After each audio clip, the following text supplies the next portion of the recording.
안녕하세요, 화이트페이퍼입니다.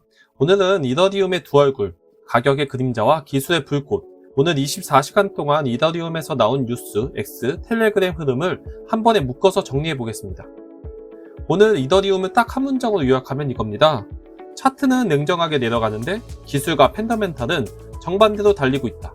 가격만 보면 24시간 기준 마이너스 2.6%, 월간 기준으로 마이너스 27% 손실, 다시 3,000달러 선이 위협받는 구간입니다. 그래서 지금 시장이 던지는 질문은 이거예요.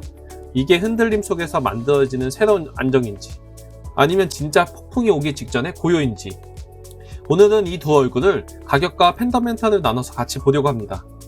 먼저 차트부터 볼게요. 캔들 흐름을 보면 최근 이더리움은 3,000달러 초반 위아래로 휘청거리면서 전형적인 베어 플래그 패턴을 만들고 있습니다. 24시간 수익률은 마이너스 2.67%, 월간 수익률은 마이너스 27%, 현재 가격 약 3,030달러 근방. 기술적으로는 이 베어 플래그가 완성될 경우 2,140달러대까지 한 번 더 내려갈 수 있다는 하락도 함께 제시되고 있어요. 즉, 가격만 놓고 보면 아직도 추세 전환보다는 하락 압력의 우위인 구간입니다. 그럼 이 하락을 실제로 누가 만들고 있을까요? 오늘 데이터는 세 부류로 보여줍니다. 장기 보유자, 평소엔 잘 안 움직이던 장기 홀더들이 3K 심리적 지지선 아래에서 일부 매도를 시작한 흔적이 포착됩니다. 여기서 한번 줄이고 보자는 심리가 조금씩 나오는 거죠. 초기 ICO 투자자, 예전 ICO 때 받은 물량 중 23,000이더를 정리한 뒤 추가로 10,000이더를 거래소로 보낸 흔적이 있습니다. 이제는 어느 정도 익절하고 나가겠다는 초장기 큰손들의 청산 흐름이 겹쳐있는 상황입니다. 단기 트레이더, 미결제 약정이 6억 5,300만 달러까지 뛰면서 하락에 베팅하는 레버리지 숏 비중이 확 늘어난 상태예요. 요약하면 위에서는 초기 큰손들이 덜어내고 아래에서는 레버리지 숏이 덮치고 있다 라는 구조입니다. 심리 지표도 좋지 않습니다. 공포 탐욕 지수로 보면 지금 이더리움 시장은 급당전 공포 구간에 들어와 있어요. 특히 2,800달러 지지선이 투자자들 사이에서 중요한 분기점으로 인식되고 있고, 최근에 나왔던 작은 반등조차 이거 혹시 불트랩 그냥 쇼트 커버링 반등 아니냐? 라는 의심 섞인 시선이 많습니다. 한마디로 아직 안심할 수 없다가 가격과 심리가 보여주는 오늘의 결론입니다. 여기까지가 차트와 심리의 이야기라면 이제부터는 완전히 다른 그림입니다. 슬라이드를 넘겨보면 이런 문장이 적혀 있습니다. 그러나 가격의 이면에서는 새로운 시대가 열리고 있다. 그 중심에는 이더리움 푸사카 업그레이드가 있어요. 푸사카 업그레이드 이후 온체인에서 아주 직관적인 변화가 하나 찍혔습니다. 바로 가스비 그래프입니다. 업그레이드 전 메인넷 가스비가 수십 기위를 오르락 내리락 하던 구간에서 업그레이드 이후 0.022 기위, 말 그대로 역대 최저 수준까지 떨어졌습니다. USDT 같은 스테이블 코인 전송 비용은 건당 1센트 수준으로 떨어졌고, L2 생태계에서는 여기서 추가로 50% 이상 가스 절감이 기대되고 있습니다. 체감으로 말하면 이거예요. 예전에는 이 정도 트랜잭션이면 몇천 원씩 나가던 수수료가 이제는 거의 신경 안 써도 될 정도로 내려갔다. 단순히 좋은 업그레이드였다가 아니라 실제 사용자 경험이 바뀔 만큼의 변화가 나온 거죠. 이렇게 펜더멘탈이 바뀌면 그 다음에 보는 건 항상 스마트 머니입니다. 오늘 데이터는 세 가지 움직임을 보여줘요.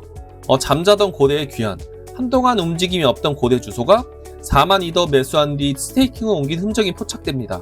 나는 이 네트워크의 장기 가치를 믿는다 라는 전형적인 신념 스택이죠. 기관의 신뢰, 블랙록, 시장이 흔들리는 동안에도 블랙록은 하락 구간을 딥바잉 기회로 사용했습니다. ETF 상품 구조, 커스터디 인프라까지 이더리움 노출을 서서히 늘려가는 모습입니다. ETF 자금 흐름, 최근 5일간 이더리움 현물 ETF는 총 3억 6,800만 달러 순이익을 기록했습니다. 가격을 흔들리는데 ETF로 들어오는 돈은 오히려 늘고 있다는 그림이죠. 이 세 가지를 합치면 개인 투자자는 무섭다고 도망치고 고래와 기관은 지금이 기회라며 조용히 자리를 깔고 있다. 이렇게 정리할 수 있습니다. 가격과 가스비, 고래와 ETF만 보면 중기 정도 얘기고, 이더리움을 정말 길게 보는 사람들은 조금 다른 언어를 씁니다. 조셉 루비는 최근 인터뷰에서 이렇게 말했습니다. ETH가 BTC를 추월하는 플리패닝이 다가오고 있다. ETH BTC 비율 차트를 보면 2분기 저점을 찍고 나서 플러스 80%까지 반등할 수 있는 여지가 있다는 분석도 함께 나와요. 물론 이게 내일 모레 당장 이더리움이 비트코인 시총을 뒤집는다는 얘기는 아니지만 푸사카 같은 확장성 업그레이드, 디파이, NFT, L2, RWA 같은 실사용, 그리고 이 위에 올라가는 ETF 기관 자금까지 감안하면 시장 구조상 이더리움의 비중이 점점 커질 수밖에 없다는 장기 서사가 차근차근 쌓이고 있다는 거죠. X와 커뮤니티를 보면 이 업그레이드에 대한 반응도 꽤 뜨겁습니다. 어떤 개발자는 비탈릭이 제안한 가스 선물 시장 덕분에 장기적으로 가스비 안정성이 더 높아질 거라고 보고 있고, 또 다른 인플루언서는 푸사카 업그레이드 후 블롭 스케줄링 효율이 8배 개선됐다는 분석합니다. 잠마의 이 FH 기술을 활용한 프라이버시 컨피덴셜 파이낸스 가능성을 언급하는 개발자도 있고, 이더리움 데일리 계정에서는 푸사카 라이브 이후 L2 비용 95% 절감, 시장은 지금 완전히 하이프 상태라고 표현하기도 했습니다. 즉, 가격이 힘을 못 쓰는 동안에도 빌더, 개발자, 인프라 팀들은 오히려 더 바빠진 상태라는 거예요. 그래서 오늘 이더리움 시장을 정리하면 이렇게 그릴 수 있습니다. 한쪽 저울에는 매도 압력과 약세 기술 지표, 극단적 공포 심리도 있고, 다른 쪽 저울에는 푸사카 업그레이드, 가스비 혁신, 고래기간, ETF 자금 유입이 올라가 있습니다. 푸사카가 만들어낸 팬더멘탈 기대감이 장기 보유자의 매도 압력과 숏 포지션의 그림자를 어느 정도 상쇄하면서 시장 전체가 위도 아래도 쉽게 열리지 않는 팽팽한 균형 구간에 들어온 상태, 기술적 흥분 위에 팬더멘탈이 만든 안정장치가 올라간 그런 하루입니다. 마지막으로 앞으로의 가격 구간을 어떻게 보고 있는지 정리해 볼게요. 약 3,030달러 부근, 시장 참여자들이 보는 단기 목표는 3,500 제타란입니다. 이 구간을 다시 넘어 안착해야 이번 조정이 끝났다는 인식이 생길 수 있다는 거죠.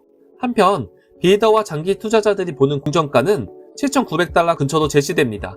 현재 ETH는 이 내재 가치 대비 아직 저평가 상태라는 메시지예요. 재밌는 건 AI 모델이 제시한 단기 예측 가격은 12월 1일 기준 목표가 3,306달러 정도. 즉 AI도 완전 붕괴보다는 3K 초반, 중반에서의 재차 균형을 보는 쪽에 가깝다는 거죠. 오늘 이더리움은 한 줄로 정리하면 이렇게 말할 수 있을 것 같습니다. 가격의 그림자는 길어지고 있지만 기술의 불꽃은 그보다 더 멀리 가고 있다. 단기 차트만 보면 마이너스 27% 조정, 베어 플래그, 극단적 공포. 하지만 이면에는 가스비 0.022 기위, USDT 정송 0.01달러, L2 수수료 50% 추가 절감, 4만 ETH 고래 스테이킹, ETF 3억 6천만 달러 유입, 그리고 프리패닝 이야기하는 빌더들까지. 이 둘 얼굴 사이의 간격이 언젠가는 다시 맞춰지게 됩니다. 그게 가격이 위로 끌려가는 방향이 될지, 아니면 기술 팬더멘탈에 대한 기대가 꺾이는 방향이 될지는 결국 시장이 선택하겠죠. 여러분은 지금 이더리움 국면을 어떻게 보고 계신가요? 단기적으로는 아직 조심해야 할 하락 압력 구간이라고 보시는지, 아니면 장기 관점에서는 오히려 시간을 두고 모아갈 만한 구간이라고 보시는지, 여러분의 생각을 댓글로 남겨주시면 다음 이더리움 브리핑 준비할 때 그 시각까지 같이 담아보겠습니다. 오늘도 화이트 페이퍼와 함께 해주셔서 감사합니다. 저는 다음 24시간 이더리움 이야기로 다시 찾아뵙겠습니다. 감사합니다.